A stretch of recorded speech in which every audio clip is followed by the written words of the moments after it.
sure to follow us on all social media at The Juice Chicago. And don't forget to tune in every Wednesday at 5:30 on FluentRadio.com.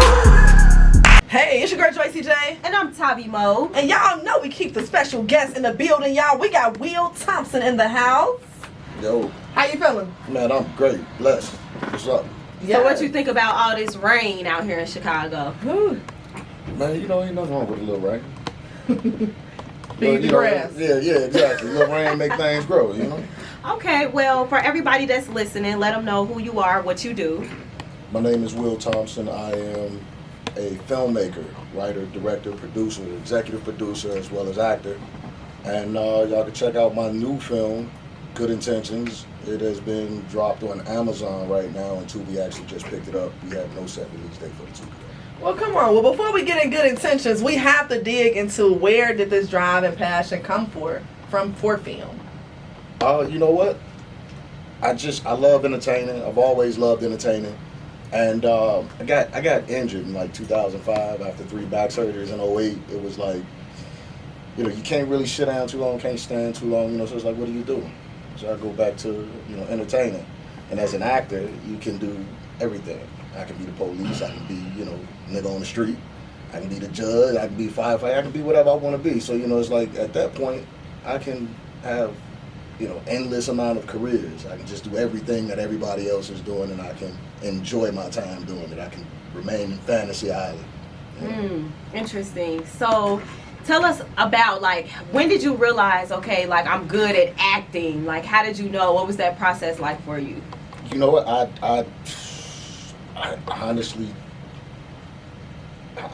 can't really put an age on it. You know, it's just, I've been a damn fool all my life. You know, so I mean, it's just something that I naturally own, I guess. You know, it's more like a peace of mind for me. You know, so when I do it, it involves different perspectives and different methods to how I view things or how I may see it. Okay. You know, so I take that approach, and if it click, I run with it. If it don't, I step back, reevaluate, approach it again. Nice. So what's been some shows or even small films that you've been in? So shows I've done, which I say is Chicago Fire. I was on Chicago Fire season 2. Done, you know, quite a bit of stage plays. You know, a few of those reenactment shows, but for the most part, I enjoy creating my own content because I don't want somebody to tell me I have to be this guy right here. You know, you have to be the bad guy because this is who we want you to be. So like the last reenactment show that I did, the character that I played, I had to, you know, I was dating a little high school girl and I ran up on her and killed her. That was a real life event, you know, but it was like I had to reenact that. It's like, that's not dope to me. Oh, you okay. know? So like the Fatal Attraction right, shows. Right, and stuff like, oh, I did one of those. Okay. I actually did maybe like 2 of those, you know, but it was like, that was the last one. And I was like, after that, it's like, that's not dope to me. That's not cool, you know. It's, like, I despise people like that. Now I got to play one, you know, so it's like, yeah, you know, fuck it, I'm done. You know, I'll create my own shit and I'll be who I want to be when I want to be that. Okay. You know, so I kind of, you know, took my own fate in my own hands, and I create my own projects now. You know, so the first short that I did, I actually shot in Atlanta. It was called Related Destiny, or it is called Related Destiny. And that film is about 2 brothers who are boxers. You know, and my films have a more realistic touch to them opposed to, you know, this happy ending bullshit that, you know, we kind of see in films. And the story's about 2 brothers who uses the drug game as a way to, or use boxing as a way to get out of the drug game, right? But it's like the dilemma there was you have one brother who's like, dude is phenomenal at like just selling dope. Like, this nigga is like the god kingpin, you know. It's like you can't get one over on this guy, but he wanted to be the better fighter. Then the other brother, you know, he was like Mayweather, you know, Mike Tyson in his prime. He was gifted with his hands, but he wanted to be the better drug dealer. So the conflict comes in to where one brother wants to leave and the other one does not. So it's like, what do you do? You know, and in the end, I mean, you know, they met their fate same as their father, thus for, you know, their destinies were related. And the title Related Destiny. I like that. Yes. So experienced, and I know so many people that want to get into acting now. Would you say acting school is relevant for people to get into it? Yeah, I mean, I'll say this. Anything that's going to keep you practicing or honing in on that skill or that talent is always beneficial. You know what I mean? When you think about you have phenomenal fucking actors out here. Taraji, she still trains. And she's like up there, you know, but she still trains. You know, you got Denzel, he still trains. Everybody who's an actor, they still train. You can't get around training. You know how they say, well, you gotta master your craft? It's impossible to master any craft, no matter what you're doing. It's impossible to master the craft because it's always growth and there's always progression. So you'll never master it, but you can always progress and continue to go for getting better. You know? Now, if you could say there was a director in the game that you look up to, who would it be? David Ayers. David Ayers. Yeah, a lot of people sleep on David Ayers. David Ayers to me is a phenomenal fucking filmmaker, director. So David Ayers is responsible for, you seen the Will Smith movie Bright? Yeah. Okay, he did Bright. He did Training Day. He did Street Kings. He did all of the greats, but you know, people don't really understand like the position. Like, okay, so he was the producer in Training Day. He wasn't really the director, but he put that movie together. Street Kings with Keanu Reeves, he wrote, directed that, you know. Bright, he directed that, you know. So it's like if you pay attention to all of these movies and you look at how beautiful he makes these gritty areas look, you know, it's to me it's like one of those ugly beauties, you know. So it's, to me, like, dude is like the truth. You know, so yeah, that's literally like my new film, Good Intentions. I mimicked his style in that because Chicago can be a very ugly place, you know, but it's so fucking beautiful. And if you can highlight it in a beautiful spotlight, but still show the bullshit that happens, it's like, damn, you know, you kind of feel bad for it. So it's like in the movie Good Intentions, Chicago is in a way a character in the movie. You know, it tells two different stories at the same time while you're following one continuous story.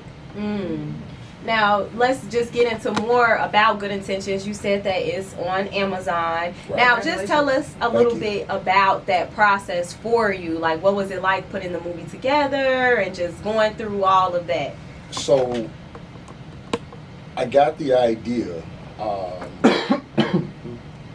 I was actually listening to, I can't remember the name of the song, but I was listening to some music or something, and then I read an article about there was a black cop who killed himself. And I was like, damn, like, the police indirectly killed this dude. You know what I'm saying? It's like he had that much mental stress to where he fucking killed himself because y'all done got on his nerves that bad. So not only are y'all killing black people, you know, just out here blankly, just I'm a killer nigga type shit, but y'all got motherfuckers in there who y'all supposed to be working with, you know, to where it's like y'all can't even work with them because they killing themselves because of the bullshit y'all be on. So the thought process came into play. It was like what we failed to realize in the community, which starting this film, one of the first things I did was I reached out to my homeboy, Leroyce Hawkins. He plays Atwater on PD. And I asked him, how did he prep for his character? I've never played a cop in a film. This dude does it every week. Phenomenal job at that, right? So he told me, link with some cops. You know, link with some cops, let them show you what's what. And that's what I did. I started working with a few police officers at the 15th District, which is on Madison out west, right?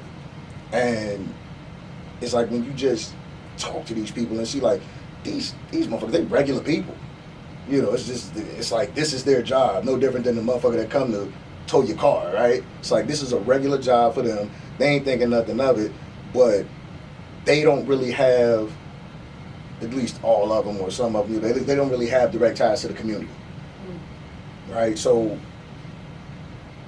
I started working with them and seeing what was what, and it was just like, okay, it's difficult for them on an everyday basis to deal with people in the streets, let alone deal with the bullshit they got to deal with in the precinct, right? So now you got systemic racism happening in the streets. So your quote-unquote brothers in blue, they don't fuck with you because you black. You a nigga, right? They ain't gonna rock with you. and you step outside, you hit the street, you try to do your job as a beat cop, what happens? We ain't gonna fuck with them because they blue. So now there's a dilemma between what it is that they have to deal with. And I was like, damn, that'd be a dope ass concept if you could kind of break that out in between and say, this is what this motherfucker got to deal with. Like, what if he had a traumatizing family, situation going on? That's like he got to deal with people in the precinct as well as motherfuckers in the streets. It's like when you really think about that, it's like, how do you feel about this guy now? And by no means am I like advocating for the police. I'm advocating for people in general. So that's kind of how I fell off into creating that story. That's super dope, and that seems super, super creative. And I feel like that's what comes with being a director.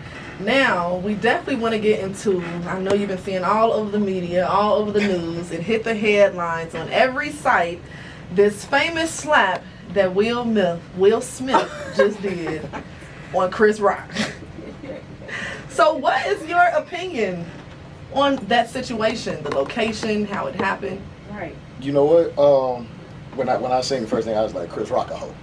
Oh, Chris Rock a hoe. I mean, it ain't because of his verbiage. For me, it was the fact that he told this man 2 times. On the second time, keep my wife's name out your fucking mouth. And his response was, I'm going to. It's not, what do you mean I'm going to? I would have dove in on how to beat his ass. We would have sent the Oscars up. Really? I would have said, man, look, we would have been boxing. Y'all to put me out along with this motherfucker. Y'all to call security. I'm shutting shit down. Even being an actor. Even being an actor, you know. That acting shit ain't got nothing to do with the fact that we both men and you slap me. I'm beating Will Smith ass. Wow. We fight. Mm-hmm. However, I do think what he did was appropriate. I firmly believe that. I think what he did was appropriate. I don't give a shit what nobody say or how they feel about it. Time or place, it didn't matter. He didn't care about the time or place to disrespect his wife. So why should I give a damn about time and place when he had to put my hands on him? Now, he said he didn't know, Come about the alopecia now. So here's the thing. Whether he knew about the alopecia or not, you keep fucking with them, right? It shows the other show, prior to that, when they were boycotting the Oscars, and he kind of insinuated like she wasn't invited, so why do you care type of thing. So then it's like, okay, now here you go again. Now you got more jokes. It's like, man, like people get tired of, the little mouth and all of that. You get a little mouthy, somebody have to kind of, put you in place. Do you feel like as a man, we were saying previously that Will Smith, his entire family, they've always been heavily talked about in the media. Mm-hmm. Do you feel like coming from a man that it's only so much that a man can take before they explode like that? Yeah, but see, here's the problem that I have with that, right? So it's like, people are always nosy as hell, right? They want to know about what's going on in every celebrity life. Oh, they digging, they going with the rumors, they starting all kind of unnecessary rumors, it's always what's going on in their lives. But then when they come out and tell you what they doing in their bedroom, what's going on in their life, you no longer have to wonder. So now you want to shut them up. Now they got petitions going around saying, we don't want to hear no more about y'all business. It's like, why? Because this is their relationship. They can deal with this, but you can't deal with the information, So. Wow, interesting. So, I mean, being an actor, is an Oscar something like a goal of yours, or? You know what? I can say it's not a goal of mine. If I get one, that's great. I just really want to be a part of the conversation. I don't need anybody to validate my greatness, with a fucking statue. It's dope as hell to be, nominated and admired by your peers. I think that's a phenomenal thing. But I don't need it for validation. It's like I'm not going for it.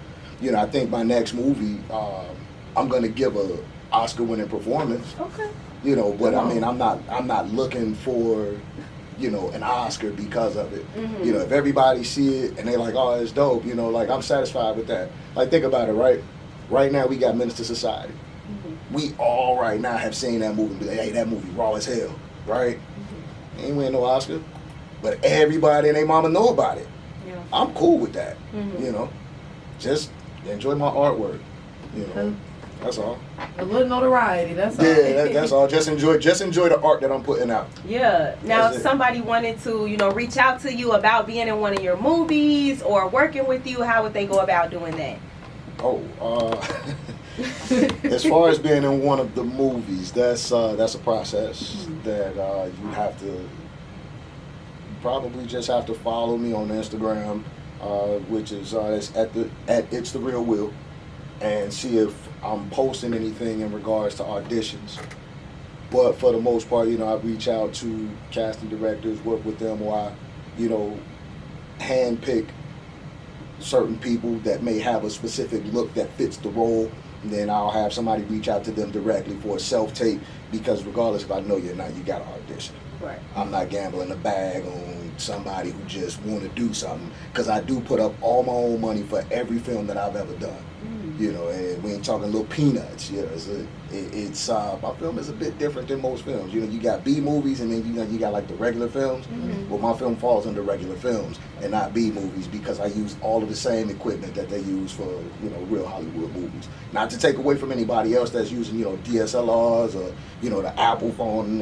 Not to take some phenomenal films out here that's they use those pieces of equipment. Stories are amazing, but I just choose not to use that stuff. We gotta check out your film, man. Yeah, I just choose not to use that. I can't wait. Let everybody know what you have coming out again, what day, and how people can see it. So there's Good Intentions. It's on Amazon right now, and it was picked up by Tubi, which there's no release date yet for that, but you guys can start checking sometime next month to see it. New film that I have coming up right now, which we will start casting for, is called Talk to Me.